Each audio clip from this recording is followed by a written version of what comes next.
Have you ever wanted to give up? Everything you're doing, everything you're trying isn't working, and you feel like you failed.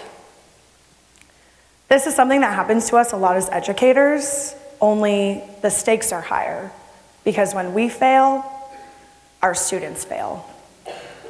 And that's a heavy burden to bear.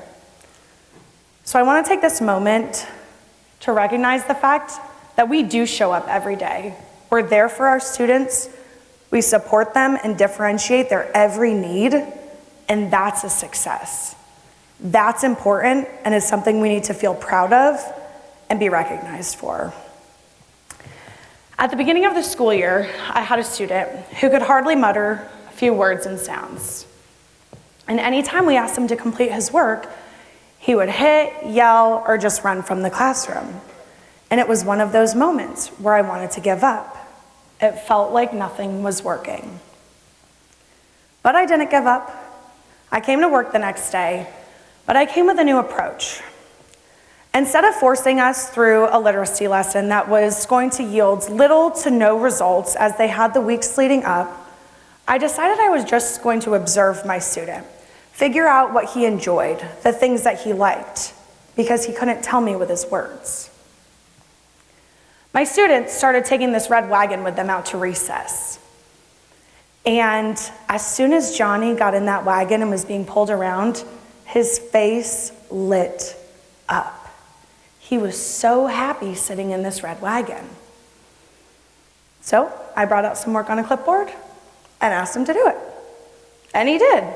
And he did it pretty well. And when his occupational therapist came the next day, she had the same type of questions. How can we support him? Nothing seems to be working. And I said, try it in the wagon.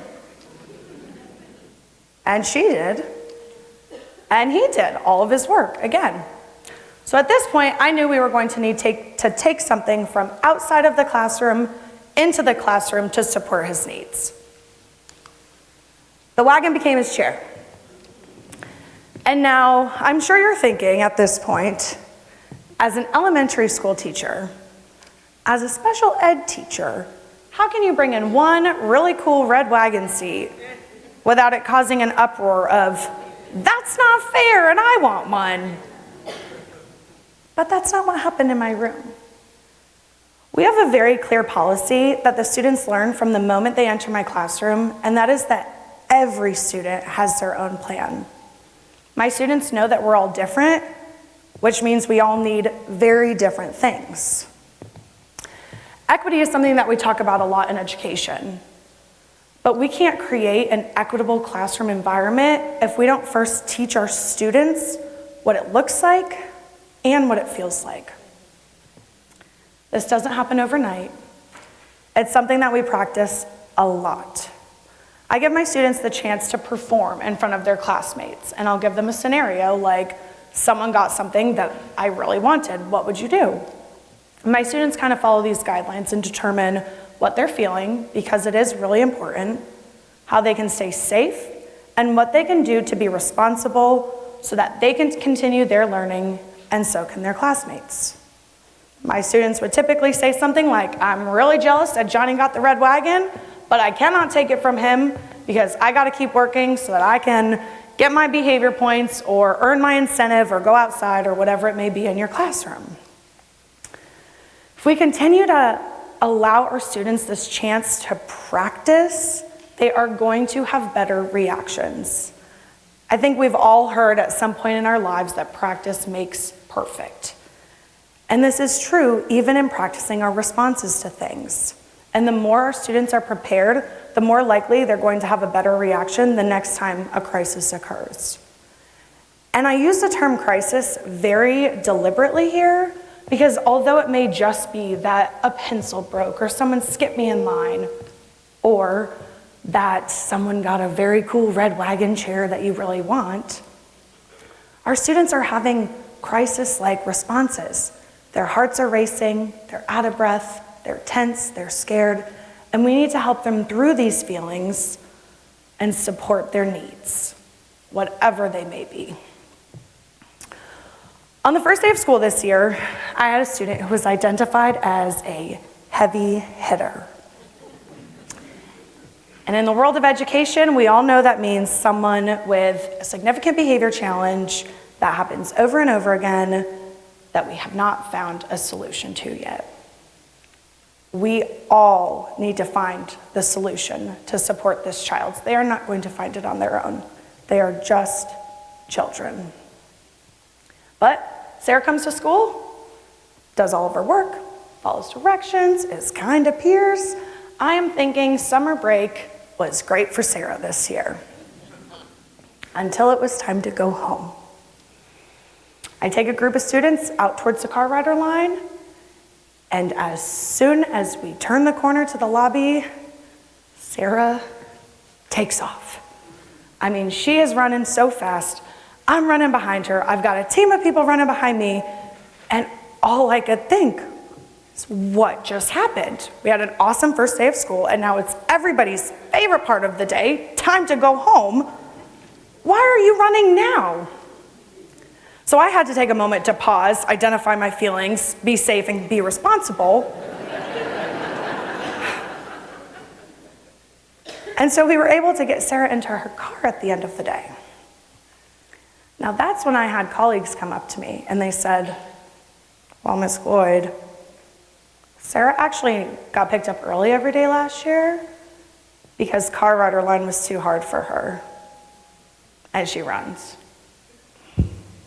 That would have been good information to know before the first day of school, but nonetheless, good information to have. So I said, okay, thank you. But then I started thinking about all of those Charlotte-Mecklenburg school mission statements. And I'm sure you all have your schools memorized like I do. But I can guarantee that almost all of them include something along the lines of creating lifelong learners and positive impacts on our community. But if we're teaching students that they don't have to do something because it's hard, we're not setting them up for success. We're actually setting them up for failure, which I thought we decided was what we were trying to avoid in the first place. So I said, okay, right now, Sarah needs to be picked up early because we need to keep her safe. That's important. But that is not her goal. Her goal will be that by the end of the school year, she is able to sit out at the car rider line and wait with her peers to be picked up at the end of the day.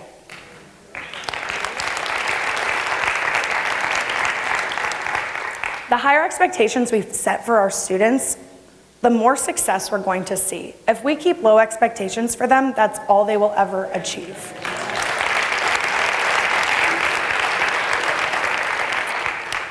I sat down with Sarah and I asked her, what do you think would help you make it to your car safely at the end of the day? So she started driving my Barbie car with my Beanie Babies out to the car rider line every day. She got picked up early, but she taught them how to get to the car safely. Again, we found an opportunity to use something outside of the classroom, and in this case, my mom's basement, to support her needs in the classroom. Things were going great. Sarah was making it to her car safely. Until one day. I'm waiting for the walkie call to come to say that Grandma's here to pick her up, but it never does. I knew we were going to have to walk out with the rest of the school for Sarah to be picked up. I looked down. I did not wear the right shoes today. So I am hoping that our plan has worked.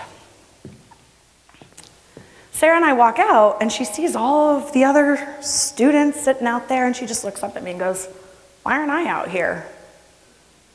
I had to remind Sarah that at the beginning of this school year, this was something that was really hard for her.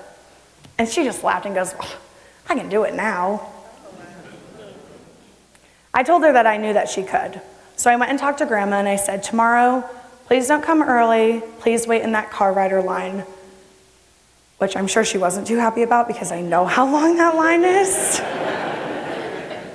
But she said, okay, Miss Gloyd, if that's what you think is best. So the next day comes along, and we wait for the school to be dismissed. I wore my sneakers just in case. But the announcements come on.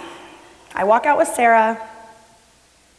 She sits down where she's supposed to, and she waits, and waits, and waits. My principal comes around the corner, and he sees her sitting there, and he just goes, wow, I am so proud of you, I could cry. Sarah felt that in her soul because she knew he meant it. And I am not just including something nice about my principal because he's right there. But it's true, she felt that he meant what he was telling her because he knew her and he showed up for her that day. When he called her name, the school erupted in a round of applause because they knew how important it was that she was able to sit out at that car rider line. It was because of people like Mr. Saxton showing up for my student that she was able to reach this goal in 1/4 of the school year.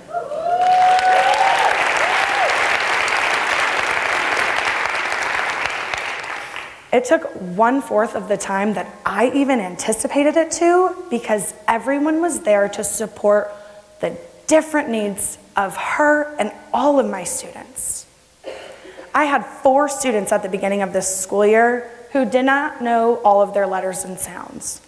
But because of people like Mr. Saxton, because of all of the people that came together to support our students' needs, like Mr. Felix, our custodian, who would walk to the car rider line with us some days because he knew we were feeling off that day, or because of Ms. Stinson, our literacy facilitator, for helping us adapt our assessment tools so that my students could see them. It was because of Mr. Marancello, our art teacher, for making sure that even if my students don't go to art class, they had something to present in the art show. It's because of our occupational therapist, Miss Anna, for teaching Johnny in the red wagon, even though it may have seemed crazy in the moment. It's because of Grandma for waiting in that car rider line. Because of all of these people showing up, all 4 of those students are now reading.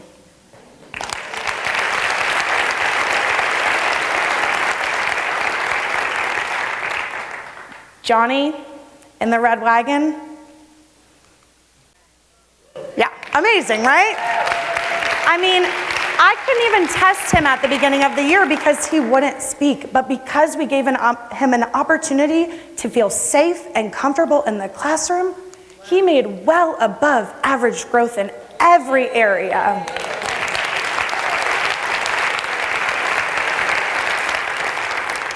Not because of anything I taught him, but because of the red wagon. If we continue to show up for one another, to be there for our students, differentiate their needs no matter how outside of the classroom norm they may be, we are going to help every student find their red wagon. Thank you.